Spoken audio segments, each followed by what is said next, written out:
Hello Empuraan എന്ന ചിത്രത്തിൻ്റെ 5-ാം ദിവസത്തെ UAE ബോക്സ് ഓഫീസ് കളക്ഷൻ റിപ്പോർട്ടാണ് ഇന്നൊരു വീഡിയോ ഭാഗത്ത് നോക്കാൻ പോകുന്നത്. വീഡിയോയിൽ വരുമ്പോൾ വീഡിയോ ലൈക്ക് ചെയ്യുക, ചാനൽ സബ്സ്ക്രൈബ് ചെയ്യുക. മാർച്ച് ഏപ്രിൽ മാസങ്ങളിൽ അങ്ങോട്ട് ധാരാളം ചിത്രങ്ങൾ OTT റിലീസ് ചെയ്യും. നമ്മുടെ ചാനൽ ഭാഗം പരിശോധിച്ചാൽ നിങ്ങൾക്ക് ആ വീഡിയോയ്ക്ക് കാണാൻ വേണ്ടി സാധിക്കുന്നതായിരിക്കും.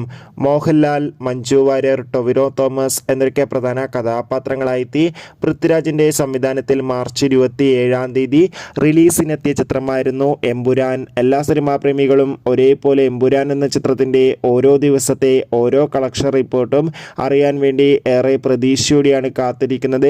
ഫൈനലി 5-ാം ദിവസത്തെ ഏറ്റവും പുതിയ UAE ബോക്സ് ഓഫീസ് കളക്ഷൻ റിപ്പോർട്ടൊക്കെ പുറത്തുവന്നിരിക്കുകയാണ്. 5-ാം ദിവസം മാത്രം എമ്പുരാൻ എന്ന ചിത്രത്തിന് UAEയിൽ നിന്ന് ഏകദേശം 2 കോടിക്ക് അടുത്ത് വരെങ്കിലും കളക്ഷൻ നേടിയെടുക്കാൻ വേണ്ടി സാധിക്കുമെന്നാണ് ട്രാക്കിംഗ് റിപ്പോർട്ടുകൾ സൂചിപ്പിക്കുന്നത്. കാത്തിരിക്കാം കൂടുതൽ ബോക്സ് ഓഫീസ് കളക്ഷൻ റിപ്പോർട്ടിനായി. എമ്പുരാൻ എന്ന ചിത്രം കണ്ടവരുടെ അഭിപ്രായം തീർച്ചയായും കമൻറ്റ് ബോക്സിൽ രേഖപ്പെടുത്തുക.